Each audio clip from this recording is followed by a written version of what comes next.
모두의 자유가 숨쉬는 곳, 진정한 사랑이 꽃피는 곳, 오직 유일한 길 되신 예수 안에서 건강한 가정, 거룩한 나라 함께 이뤄가자. 갈라디아 3장 23절부터 29절까지 말씀 읽어요. 믿음이 오기 전에 우리는 율법 아래에 매인 바 되고 계시될 믿음의 때까지 갇혔느니라. 이같이 율법이 우리를 그리스도께로 인도하는 초등교사가 되어 우리로 하여금 믿음으로 말미암아 의롭다함을 얻게 하려 함이라. 믿음이 온 후로는 우리가 초등교사 아래에 있지 아니하도다. 너희가 다 믿음으로 말미암아 그리스도 예수 안에서 하나님의 아들이 되었으니 누구든지 그리스도와 합하기 위하여 침례를 받은 자는 그리스도로 옷 입었느니라. 너희는 유대인이나 헬라인이나 종이나 자유인이나 남자나 여자나 다 그리스도 예수 안에서 하나이니라. 너희가 그리스도의 것이면 또 아브라함의 자손이요 약속대로 유업을 이을 자니라. 아멘.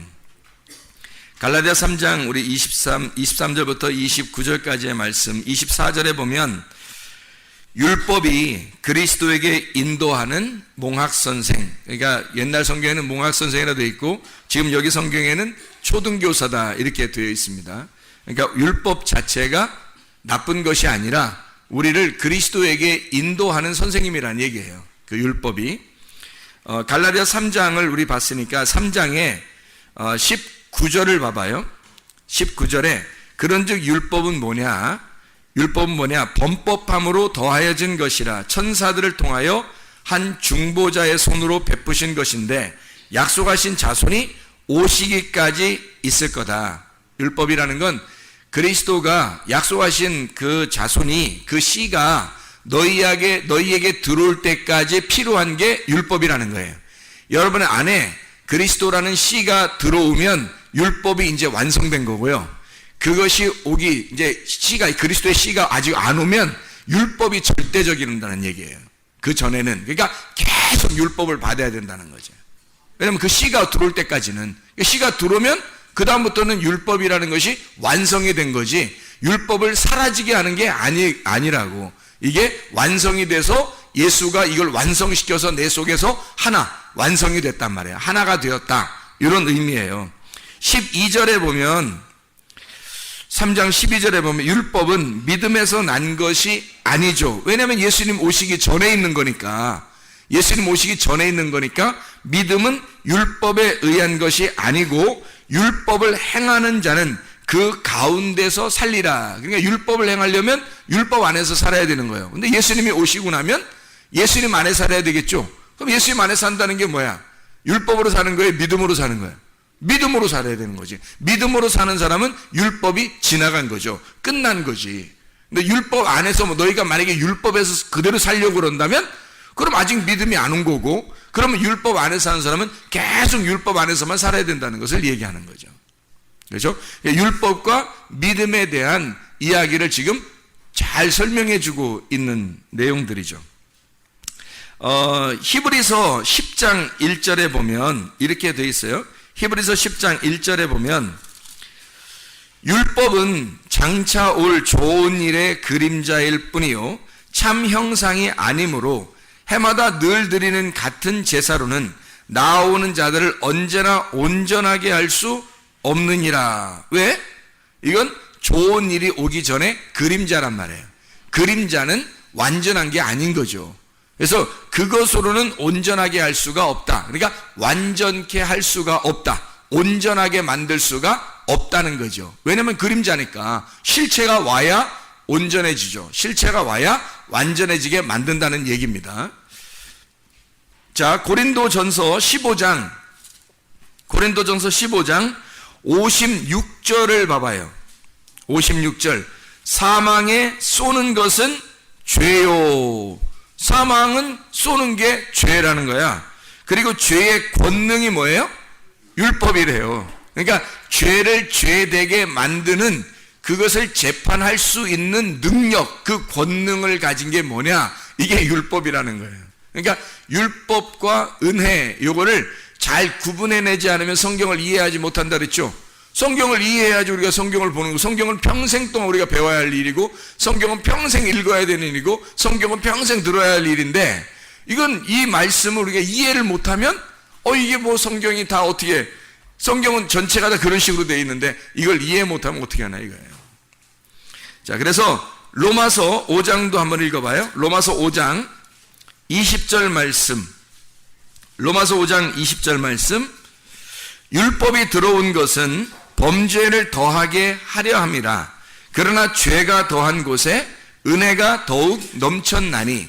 율법으로 죄를 막 드러나게 해서 죄를 발견하도록 하는 거예요. 그러면 은혜가 필요하잖아. 그럼 더 많이 죄가 발견될수록 은혜를 더 구하게 되겠죠.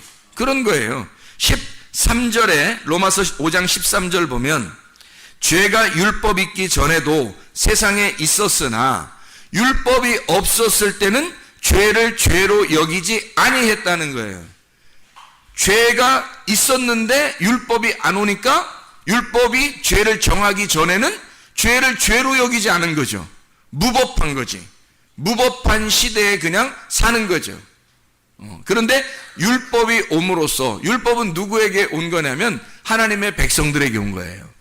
잘 생각해봐요. 애굽에서 율법이 왔어요? 광야에서 율법이 왔어요? 광야에서 율법이 왔지. 그러면 애굽에서 탈출시켜서 구원해가지고 유월절 어린 양의 피로 구원해서 광야로 데리고 나온 사람들이 그 사람들에게 법을 준 거죠. 애굽에서는 무법한 시대란 말이야. 법이 없었어요. 그런데 광야로 데리고 나와서 드디어 자기 백성이라고 인정하는 자들에게 법을 주기 시작했단 말이에요. 그게 율법이에요. 그러니까 율법이라고 하는 건 나쁜 게 아닌 거야. 하나님 자기 백성에게 주신 법이에요. 한마디로 하나님의 울타리인 거죠. 하나님의 울타리를 쳐버린 거죠. 그 안에서 있으라고. 그 율법 안에서, 너희가 이 울타리 안에서 그 안에 꼴을 먹어야 돼. 꼴이 이제 풀이에요. 풀. 이런 풀을 양들이 먹는 풀이에요. 그거 이제 지금 우리도 말하면 만나, 하나님의 생명의 빵. 그게 우리에게는 말씀이란 말이에요. 울타리 안에 있는, 울타리가 뭐라고요? 하나님의 울타리를, 율법을 주심으로써 그 율법 안에 말씀을 심어놨다는 거죠. 그 말씀을 우리가 먹고 자유하게 하도록, 그 진리의 말씀을 먹고 자유하게 하도록 울타리를 쳐놓은 거예요. 이렇게. 그러니까 그 울타리를 언제 쳤냐면 율법이라는 걸 줄 때 친 거니까 광야에서 친 거예요. 그러니까 애굽에서는 율법이라는 이 울타리가 있었어요? 없었어요? 없었어요. 그러니까 무법한 시대에 사람들이 자기가 자기 원하는 대로 살았단 말이에요. 그게 방임한 거, 방종한 거죠. 사람들이 진정한 자유가 아니라 울타리 안에서의 풀을 먹는 자유가 아니라 방종한 거예요. 또 자녀들을 키울 때 부모가 방임하는 거예요. 그냥 내비둬버리는 거야. 이게 울타리를 쳐줘야 되는데 그게 무슨 자유인 줄 알았던 거예요. 자유가 아니에요. 그건 애굽에 있었던 방임이라고 해요. 방임의 수준이에요. 방종의 수준. 그거는 애굽의 삶이란 말이에요. 율법의 삶, 광야의 삶은 반드시 울타리를 쳐주는 겁니다. 울타리가 율법이에요. 부모가 율법이고 목사가 교회에 여러분이 오게 되면 목사가 율법인 거예요. 그래서 여러분을 울타리를 쳐서 꼼짝 못하게 만들어 놓은 겁니다. 왜냐하면 여러분이 방종해서도 안 되고 제가 방임해서도 안 되는 거니까. 부모가 자녀를 방임해서도 안 되고 자녀들이 부모 앞에서 방종해서도 안 되는 거니까 부모라는 울타리를 쳐주는 거예요. 그리고 목사라는 울타리를 쳐주는 거예요. 이게 율법적인 거란 말이에요. 이 율법 안에서 은혜를 발견하여 생명을 얻는 거라 우리가. 이게 창세기로 말하면 창세기 6장에 8절 노아가 하나님 안에서 은혜를 발견했더라. 은혜가 있더라. 그러니까 노아만 은혜를 받았더라. 어떻게? 노아가 어디서 은혜를 받았더라? 6장 8절에 노아는 뭐에게? 여호와께 은혜를 입었더라. 여호와 안에서 주님 안에서 은혜를 발견했더라는 거예요. 그 말은 그가 이 여호와라는 게 뭐예요? 하나님의 백성들에게 하나님이 절대 권력을 가진 거란 말이에요. 그가 그 여호와라는 율법, 그 율법 안에서 은혜를 발견한 사람이 되었다 이거야. 노아가 유일하게 율법 안에서 여호와의 눈, 율법이라고 하는 건 여호와의 눈이에요. 하나님의 눈, 불꽃 같은 하나님의 눈. 자, 가정에서 부모가 자녀에게는 부모가 불꽃 같은 눈이라고요. 교회에서는 목사가 성도들에게 불꽃 같은 눈이라고요. 이게 율법이란 말입니다. 이런 율법 안에서 그 노아가 여호와의 눈에서, 여호와 안에서, 그가 여호와의 눈 안에, 하나님의 말씀 안에, 율법 안에서 은혜를 발견했더라. 은혜를 입었더라. 은혜를 발견했더라 그 말이에요. 은혜를 찾아낸 겁니다. 율법 안에서 은혜를 드디어 찾아냈더라 그 말이에요. 그러니까 여러분과 저는 율법이라고 하는 것이 나쁜 게 아니라 율법 안에서 은혜를 발견하도록 하나님이 믿음이 오기까지 율법을 먼저 주는 거예요 우리한테. 왜? 그걸 밟고 오라는 거죠. 그 율법을 알고 이 안에서 은혜를 발견하여 믿음 안으로 들어오라는 얘기거든요. 근데 사람들이 율법을 모르니까 믿음 안으로 들어오는 게 뭔지를 모르는 거예요. 율법을 모르니까. 그러니까 율법이라는 어마어마한 성경책을 우리에게 주셨단 말이에요. 근데 이 성경책, 어마어마한 성경책을 모르니까 율법을 발견을 못한 거예요. 그러니까 율법을 발견을 못하니까, 율법을 모르니까 은혜가 발견이 안 되는 거예요. 이 어마어마한 율법책을, 이런 이 성경책을 모르는 거예요 사람들이. 그러니까 은혜가 발견이 안 돼 이 속에서. 성경을 모르니까. 그래서 우리는 성경을 알아. 왜 알아야 되냐면 성경을 알아서 그 안에서 은혜, 나에게 직접적으로 생명이 되시는 은혜를 만나야 된단 말이에요. 그래서 율법이 필요한 거예요 여러분에게. 이 교회당이 왜 필요한 거냐면 틈만 나면 교회당에 와서 아침 저녁 우리가 말씀을 나누고 기도하는 이유가 이 율법 안에서 내가 은혜를 발견해야 된다는 거죠. 그래야 내가 생명을 얻으니까, 내가 그 은혜를 받아야 노아 홍수같이 그런 어마어마한 멸망이 와도 내가 그리스도의 구원을 받을 수가 있으니까, 그의 심판이 올 때 나를 구원하는 것이 내게 올 거니까. 그거예요 바로 주님의 은혜가. 자, 성경이라고 하는 건, 율법이라고 하는 게요 굉장히 필요한 건데, 왜 필요하냐면 율법이라고 하는 건 성경에서 율법과 은혜 이렇게 말하죠. 율법과 은혜. 그러면 율법이 왜 굉장히 필요하냐면요, 은혜는 뭐를 설명하려고 하는 거냐면 옷을 입혀주는 걸 은혜라 그래요.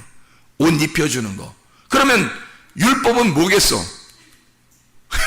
은혜는 옷을 입혀주는 게 은혜라고 하면, 그러면 율법은 뭐겠냐고. 옷을 벗기는 거야. 옷을 벗기고 은혜로 옷을 입혀주는 거예요. 그래서 그리스도가 우리를 옷을 벗긴다는 말이 없는 거야. 그리스도가 오면 항상 우리를 빛의 갑옷을 입혀준다. 전신갑주를 입어라. 너희가 세마포를 입을 것이다. 항상 그리스도가 오면 우리를 입혀준다는 말이 나오는 거예요. 그런데 구약에서는 그렇지 않아요. 구약에서는 옷을 벗겨버린다고. 그게 창세기에서 누가 옷이 벗겨졌죠? 창세기에서 아담과 하와가 원래 옷이 벗겨 있었어요. 그런데 부끄러운 줄 몰랐어. 뭘 먹고서 부끄러운 줄 알았어요? 선악과 먹고서 부끄러운 줄 알았어요. 그러니까 우리는 에휴 저 사람들이 선악과 먹었으니까 부끄러워서, 아이고 선악과 먹으니까 죄인이야. 아니, 벗겨놨다는 얘기는 뭘 얘기하는 거예요? 벗겨놨다는 얘기는, 옷을 벗겨놨다는 얘기는 뭘 얘기하는 거냐면 부끄러움을 얘기하는 거예요. 원래 성경에서 옷을 벗었다는 얘기는 부끄러움을 얘기하는 거예요. 수치스러움을 얘기하는 거예요. 그러면 하나님은 우리에게 입혀주시는 분이지 벗기시는 분이 아니라는 거죠. 그들이 옷을 벗고 있었으나 하나님이 벗겨주셨더라 이런 얘기가 아니잖아요. 잘 성경 창세기를 읽어보라고 3장에. 그죠? 그 사람들이 옷을 창세기 2장하고 3장에 이 사람들의 하나님이 이 사람들의 옷을 벗겨놓았더라 이런 말이 있어요? 잘 생각해요. 창세기 2장 제가 읽어볼게요. 25절에 아담과 그의 아내 두 사람이 벌거벗었으나 부끄러워하지 아니하니라 이렇게 돼 있어요. 하나님이 옷을 벗겨줬더라는 얘기가 아니야. 이게 잘 생각해봐요. 하나님이 아담과 하와 두 사람의 옷을 벗겼더라 이렇게 말 안 했잖아요. 그렇죠? 옷을 벗었다는 말이 여기 지금 처음 나오는 거거든요. 옷을 벗었다는 말이 여기 지금 처음 나와요. 창세기 2장 25절에 처음 나와요. 그 부끄러움을, 옷을 벗은 부끄러움을 창세기 3장에서 설명하려고 한 거예요. 창세기 3장에서 그거를 네가 옷을 벗고 있는 건 부끄러운 일이다라는 걸 알려주는 게 3장인 거죠. 그렇죠? 그리고 나서 가죽 옷을 입혀주는 것도 3장이에요. 그러니까 옷을 벗기는 것이 죄를 드러내는 거고요. 죄인이라는 걸 드러내는 거예요. 벌거벗었다. 이게 죄를 드러내는 거란 말이에요. 하나님 안에 있어야 되는데 하나님에게서 우리가 벗어났단 말이야.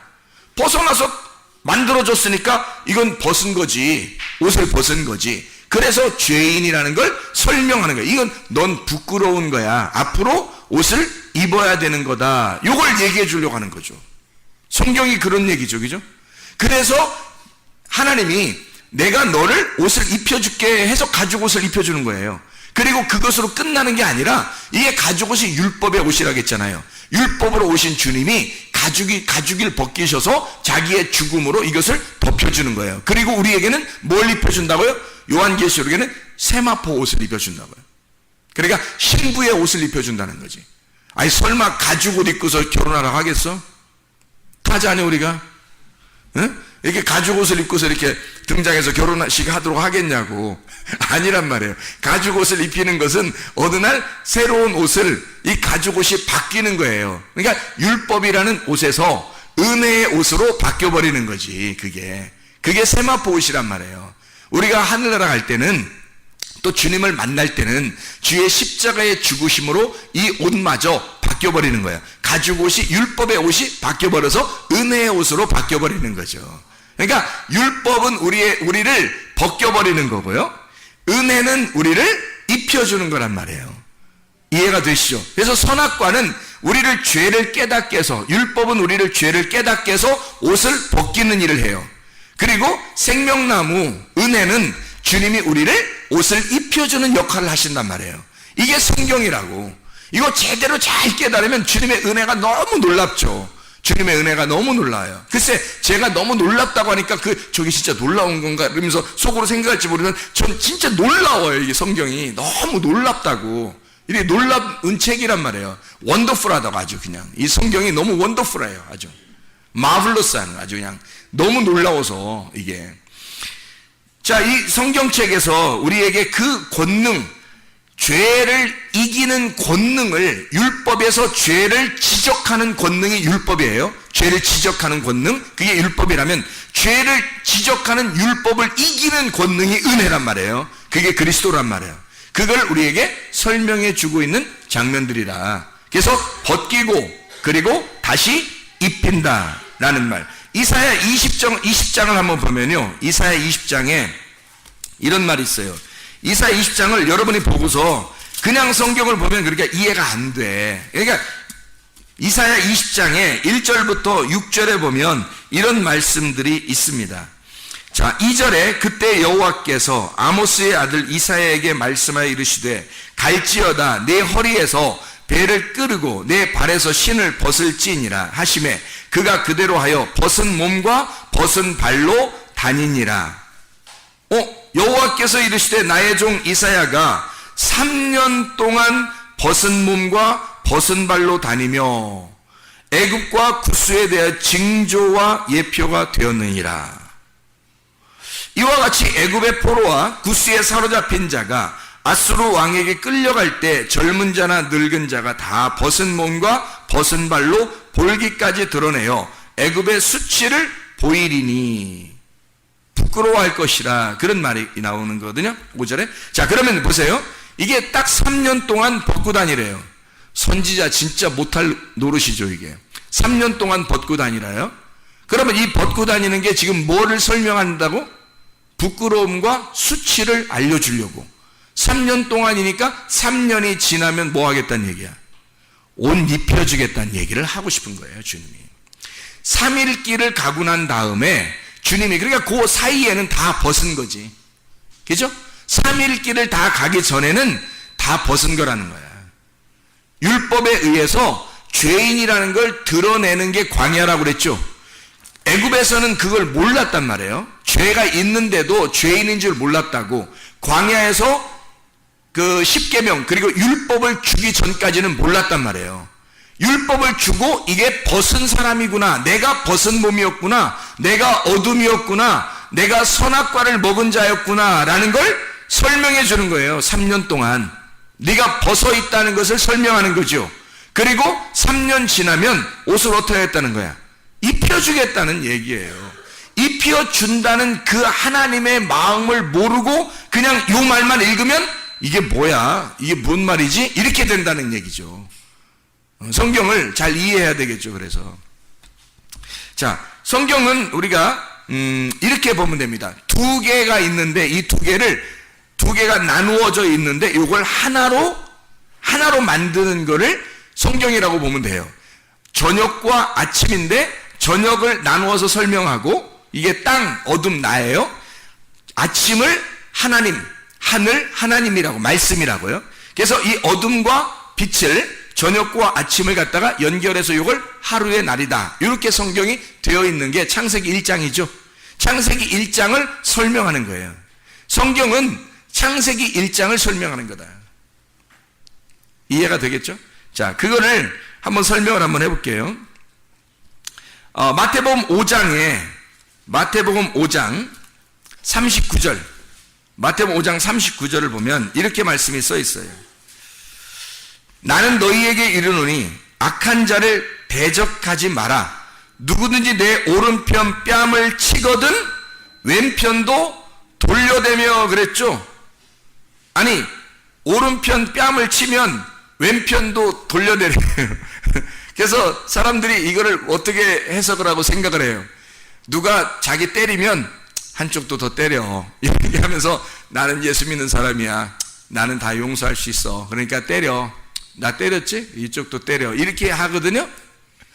성경이 그런 말로 써 있을까? 아니겠죠. 써 있을까? 그러면 아니란 얘기를 하려고 한 거지. 그러니까 이렇게 써 있는 게 아닌 거죠. 자, 보세요. 오른편 뺨을 치거든 할 때 그 오른편 뺨이 이쪽이, 여러분이 볼 때 이쪽이 저기죠.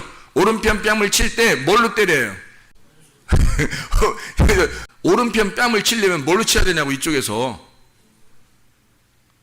왼손으로 쳐야지 오른편 뺨을 치지. 생각해봐요.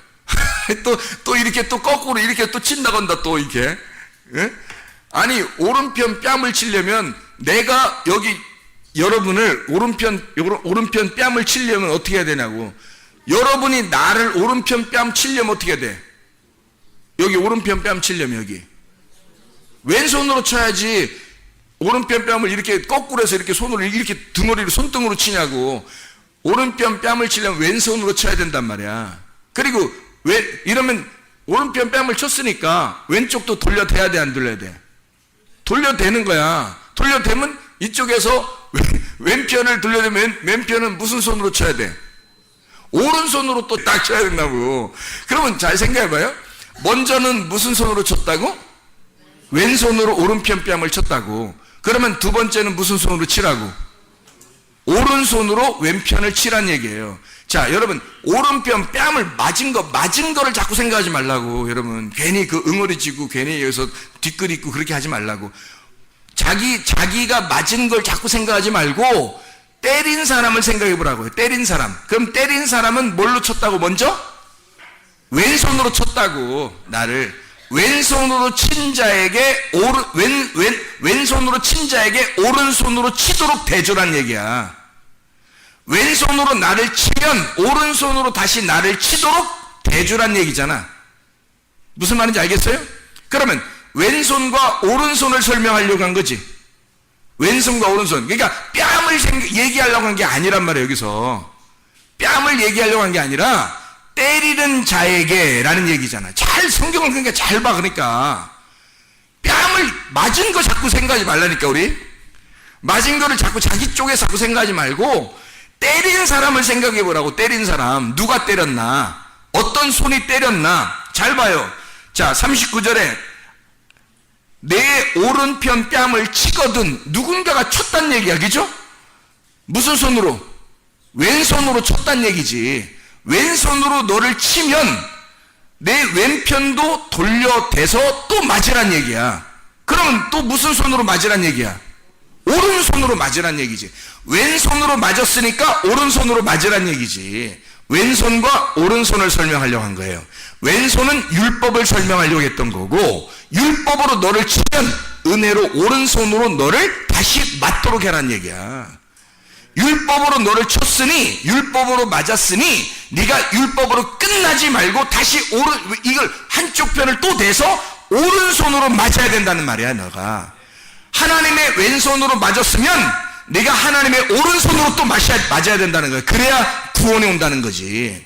네가 왼손으로 너를 옷을 확 벗겨버렸으면 오른손으로 너의 옷을 입혀줘야 된다는 걸 얘기하는 거죠. 이해가 되겠습니까? 그래서 성경에는 속옷과 겉옷이 있는 거예요. 40절 봐봐요. 마태복음 5장 40절 뭐라고 돼 있어요? 또 너를 고발하여 속옷을 가지고자 하는 자가 있단 말이야. 속옷을 가지고자 하는 자가 있대요. 그러면 겉옷까지도 가지게 해라 그래요. 무슨 말이에요? 속옷이 뭐고 겉옷이 뭐야? 잘 생각해봐. 겉옷은 율법이고 속옷은 뭘 또 속옷이 은혜야 또. 잘 생각해봐요. 속옷이 먼저 왔어요? 겉옷이 먼저 왔어요? 속옷이 먼저 왔으니까 속옷 달라고 그러지. 무슨 변태요? 잘 생각해봐요. 속옷이 먼저 왔으니까 속옷을 먼저 달라고 한 거야. 그러면 겉옷까지도 달라고 하게 하라는 거지. 자, 아담과 하와가 선악과 범죄하고 그들이 뭐 만들어 입었어요? 속옷을 입었다니까? 속옷을 만들어 입었다고 그들이. 그러니까 하나님이 뭘 입혀줘요? 겉옷을 입혀줬다니까? 그죠? 그러니까 자, 누군가가 너의 속옷을 달라고 그래. 그러니까 속옷 뺏긴 거 자꾸 생각하지 말라고 여러분. 그거 가지고 지금 뒤끝 생각하지 말고 또 내 옷까지 달라고 그러는 거야. 그러면 사람들이 또 옷 달라고 그러면 또 이것도 주고 저것도 줘야 된다고 생각해서 또 뭐 신발도 벗어주고 옷도 벗어주고 뭐 이러면 진짜 막 하나님의 선한 사람이라고 생각. 그런 게 문제가 아니라 여기서는 자, 네가 선악과 먹고 속옷 입었는데 그 속옷을 달라고 해 누가. 그러면 하나님께서 입혀주신 겉옷이 있어. 그것도 줘라 이거야. 그것도. 왜? 그걸 줘야 세마포 옷을 입혀주지. 잘 생각해봐요. 속옷이 있었죠. 그 다음에 겉옷으로 가죽옷을 입혀줬죠. 그 다음에 그것 둘 다 줘버리면 하나님께서 어떻게 세마포 옷을 입혀주는 거지. 우리에게 영적인 옷을, 진리의 옷을 입혀주는 거지. 은혜로.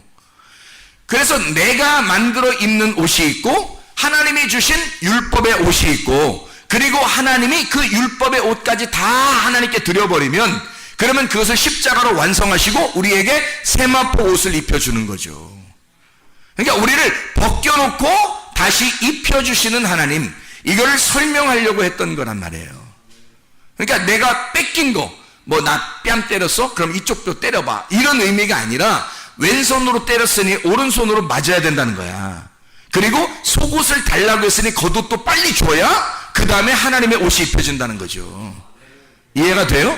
아주 간단한 얘기입니다. 아주 간단한 얘기인데 우리가 이걸 그냥 보면 이해가 안 되고 뭐 헷갈려요. 이게 이상한 얘기 같으니까 이게 헷갈린다고.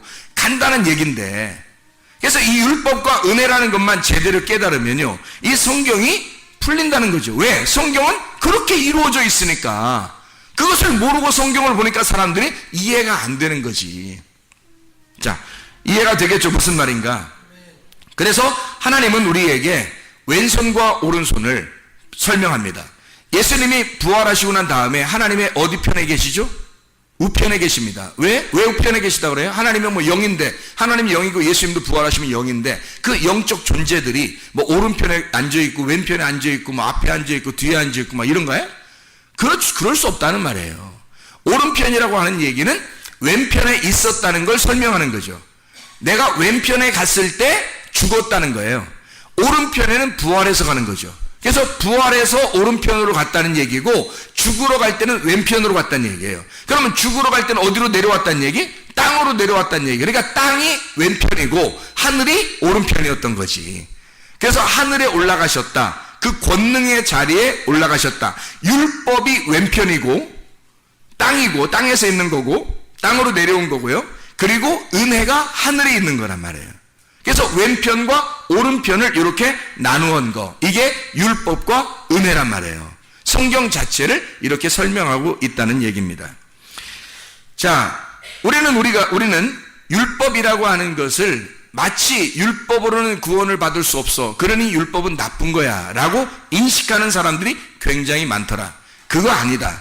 왜 그게 아니냐면 요한복음 19장 29절 30절 말씀을 한번 우리 같이 보면요, 거기에 다 이루었다는 말씀이 우리에게 있죠. 거기에 요한복음 19장 29절 30절, 거기 신포도주가 가득히 담긴 그릇이 있는지라 사람들이 신포도주를 적신 해면을 우슬주에 메어 예수의 입에 대니 예수께서 신포도주를 받으신 후에 이르시되 다 이루었다 하시고 머리를 숙이니 영혼이 떠나가시니라. 원래 신포도주는 누가 먹어야 될 음식이에요. 신포도주는 내가 먹어야 할, 내가 마셔야 할 포도주란 말이에요. 그거를 예수님이 십자가에서 마셨다고. 십자가에서 그걸 입에 대고, 그리고 거기서 죽으시면서 모든 것을 다 이루었다. 너희들이 마셔야 할 잔을 내가 마셨다 그 말이야. 너희들이 마셔야 할 죽음의 그 잔, 신포도주를 내가 마셨다. 쓴 물을 내가 마셨다. 한마디로 쓴 물은 내가 마시고, 그리고 이제 단물을 너희에게 주겠다는 얘기지. 하늘의 천국의 포도주를 너희에게 주겠다. 신포도주, 쓴 물은 내가 십자가에서 매달려 그걸 마시고, 하늘에 올라가서 달콤한 포도주, 하늘나라 천국 잔치하는 그 포도주는 너희들을 마시게 하겠다는 얘기야. 이게 십자가라고요. 십자가로 율법을 완성하셨다는 거죠. 율법을 폐기하신 게 아닙니다. 율법을 폐기하신 게 아니라 율법을 끝내고 완성했다는 얘기예요. 드디어 이 율법 안에서 오신 그 주님이 율법을 끝냈다는 얘기야. 이거를 완성했다는 얘기예요. 이제는 예수님의 시대가 열렸다. 그럼 예수님의 시대를 뭐가 증명해요? 율법이 증명하는 거예요. 그래서 율법이 꼭 필요한 겁니다. 왜냐하면 그 율법이 이 은혜의 시대를 율법이 설명해야 하니까. 은혜의 시대라고 하는 건, 부활이라고 하는 건 그 죽음이 부활을 설명할 수밖에 없는, 부활을 죽음이 설명하지 않으면 이해가 안 되는 게 부활이란 말이에요. 그냥 살아있는 게 아니란 말이에요. 그냥 살아있는 게 아니라 부활이라고 한 거예요. 부활이라는 건 다시 살았다는 얘기거든요. 그 말은 죽음이 있어야 다시 살아난 것이 설명이 되는 거지. 그래서 십자가 예수가 자기가 홀로 그 십자가 예수가 거기서 완성을 하고, 은혜는 누가 받게 했다고? 여러분과 제가 받게 했다고. 은혜는 예수님이 받는 게 아니에요. 은혜는 예수님이라고. 은혜는 예수님이니까 여러분에게 제가 받는 거지. 예수 그리스도가 십자가에 매달려 죽으신 것은 율법을 끝내는, 율법을 완성하는 죽음이고, 그리고 은혜는 은혜가 되신 예수님을 내가 받는 거란 말이에요. 은혜는 내가 받아야 되는 거란 말이에요. 그러면 내가 은혜를 받았느냐 이거지. 율법의 예수를 확실하게 인정하고 믿지 않으면 은혜를 받을 수가 없어요. 그래서 죄라고 하는 게 뭐냐면, 죄가 요한복음 16장 9절에 뭐라고 나오냐면 이렇게 나와요. 16장 9절. 죄에 대하여라 함은 그들이 나를 믿지 아니하미요 라고 되어 있어요. 왜 이렇게 썼을까? 예수님이 자기를 믿지 않는 게 죄래요. 왜 그 말을 여기다가 이렇게 썼을까? 다른 죄가 있었는데, 그 죄들이 여러 가지가 있었는데 왜 그 말을 하지 아니하고 공교롭게도 요 얘기 하나만 했을까? 죄에 대해서. 이상하잖아요. 예수를 안 믿는 게 죄다. 이 앞에 죄가 분명히 있었어요. 예수님이 죽으시는 이유, 그 죄의 값으로 사망을 받았거든요. 그러면 그 죄가 분명히 있는데도 그런 죄를 왜 얘기하지 않았을까?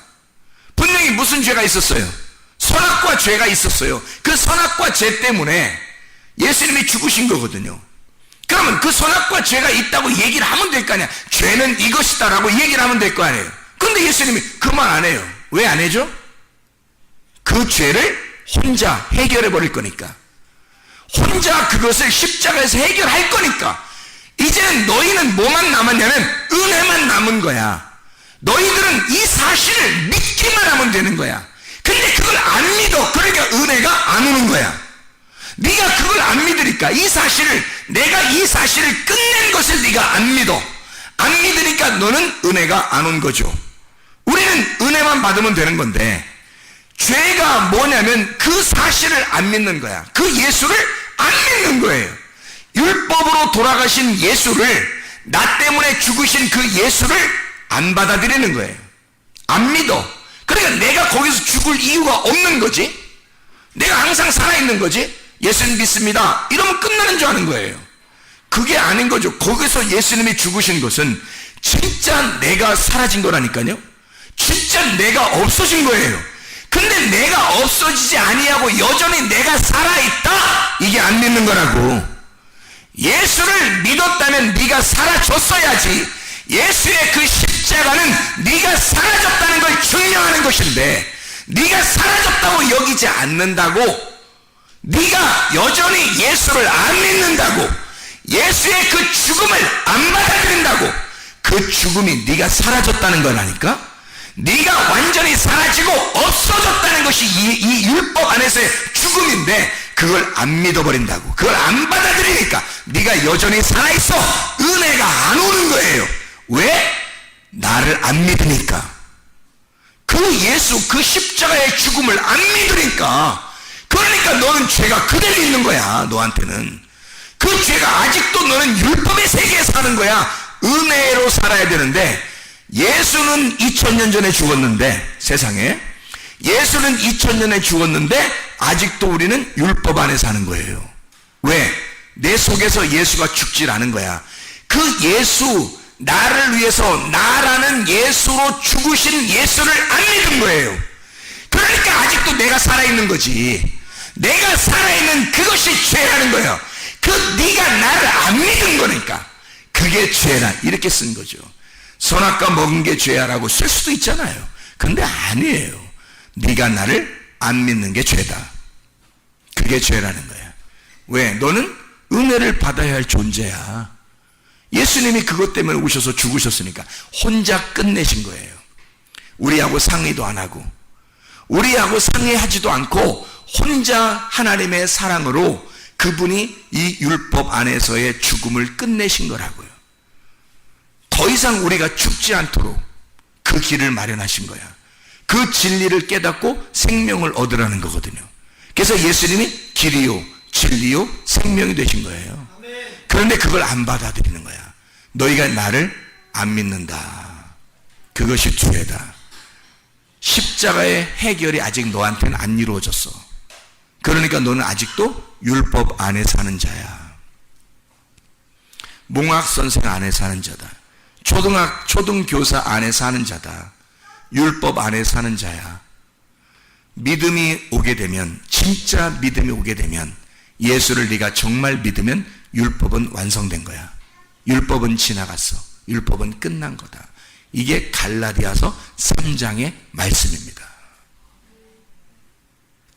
진실로 예수 안에서, 율법 안에서의 은혜를 발견한 노아처럼 하나님 안에서의 그 은혜를 발견하는 주의 사람들이 되시기를 바랍니다.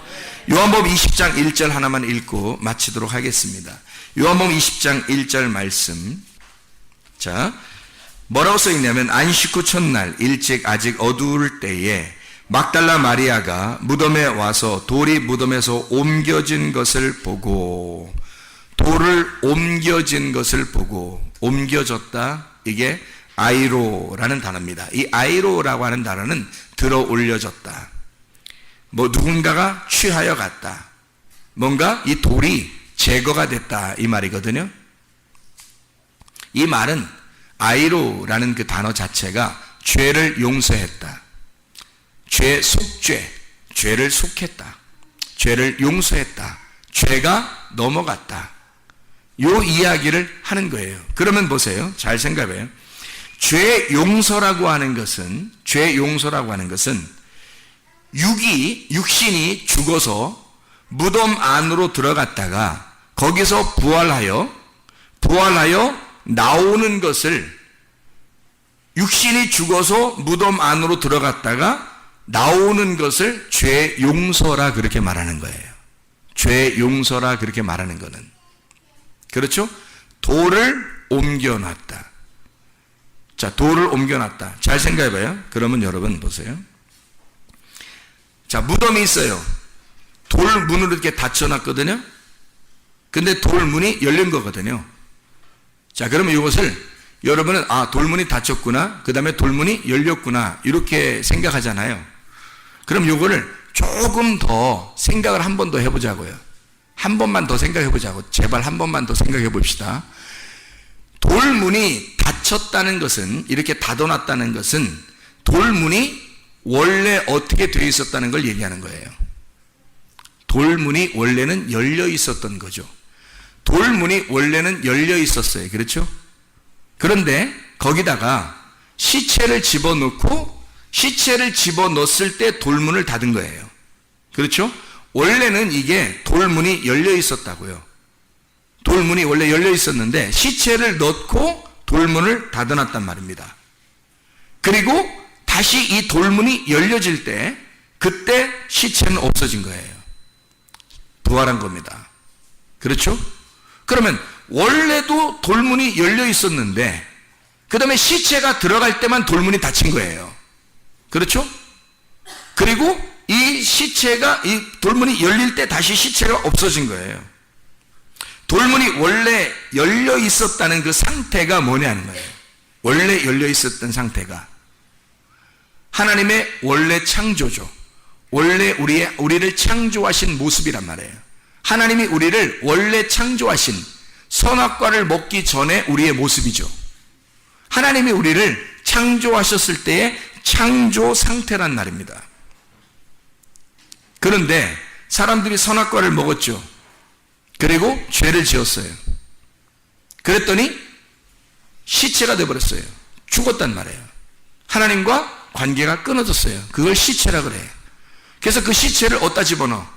예수 그리스도가 십자가 못 박혀 돌아가시며 그 시체를 대신에 예수님이 죽으시고 시체로 죽으시고, 그리고 그 시체가 무덤 안으로 들어가 버린다. 무덤 안으로 들어가니까 문을 딱 닫아버려요.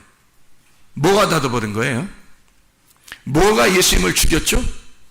뭐가 예수님을 죽이고 예수님을 갖다 가둬놨죠? 율법이 예수를 죽이고, 원래 창조의 상태는 율법이 없었다고요. 죄를 죄로 여기지 않았다고. 그래서 돌문이 열려 있었던 상태란 말이에요.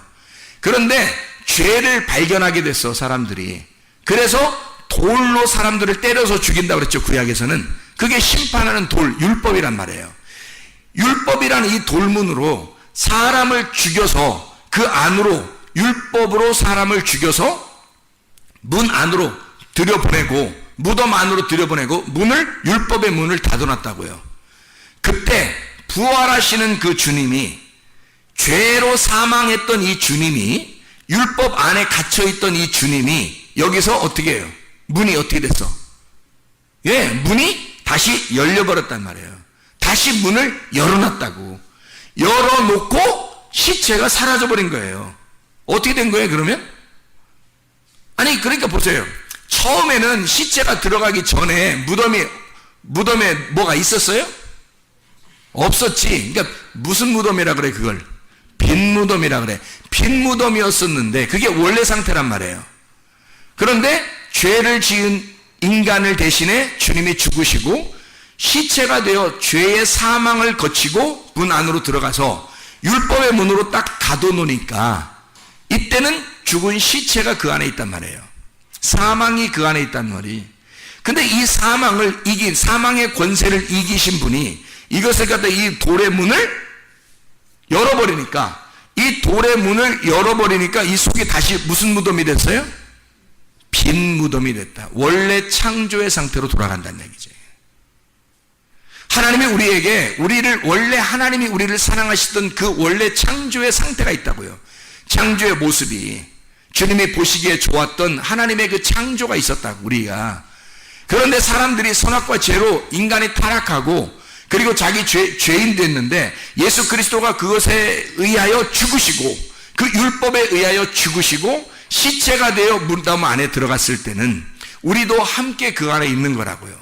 근데 그 무덤 문이 열릴 때 다시 창조의 역사로 돌아가게 되는 하나님의 역사가 성경에 이 말씀을 통해서 이루어지는 거죠. 그거를 원래 상태로 돌아갔다. 그래서 요한복음 16장 10절에 이렇게 말해요. 의에 대하여라 함은 내가 아버지께로 가니 너희가 다시 나를 보지 못하며. 무슨 말이에요? 원래 상태로 돌아갔다는 얘기죠. 원래 상태로 돌아가면 그것을 의롭다고 말한다. 의롭다는 말은 뭐의 반대말이에요? 죄의 반대말이죠. 그러니까 죄라고 하는 것은 뭐라고? 너희가 나를 믿지 아니하며. 그 말은 무슨 말인지 알겠죠? 율법 안에서 그 죽으신, 내가 죽어야 하는 그 자리에 죽으신 예수를 받아들이지 않고 내가 여전히 살아있으니, 내가 여전히 살아있는 건 하나님하고 관계가 끊어져 있다는 얘기죠. 내가 여전히 살아있는 건 하나님과 관계가 끊어져 있는 거고 아직도 죽어있는 상태라는 얘기죠. 그러면 원래 상태가 아니라면, 원래 창조의 상태가 아니죠. 그죠? 하나님과 관계가 끊어져 있으니까 원래 창조의 상태가 아닌 요 상태를, 관역에서 벗어난 요 상태를 죄라 그렇게 말하는 거라고. 이때 예수님을 믿어서 예수님이 이런 모든 죄의 사건을 끝내시고 다시 아버지께로 돌아가 빈 무덤을 만들어 놨고 이게 원래 창조의 상태로 다시 돌아가면 그걸 의롭다라고 말하는 것입니다. 우리를 죄에서 죽으시고 의롭게 만드시는 분이 우리 예수님이셔요. 이게 성경의 핵심이라고요. 복음이라고요. 그래서 예수의 복음은 십자가와 부활입니다. 예수의 죽음을 통하여 우리의 모든 죄값을 치르시고 그리고 다 이루었다. 율법 안에서 모든 것을 완성하고 이제는 너희에게 은혜를 주고 싶다는 거야. 빈 무덤을 선사하고 싶다는 거야. 너희에게 원래 창조의 질서로 다시 돌아가게 하고 싶다는 거야. 하나님의 원래 그 사랑의 품 안으로 돌아가게 하고 싶다는 거예요. 그것을 받아들이라는 것입니다. 기도하겠습니다.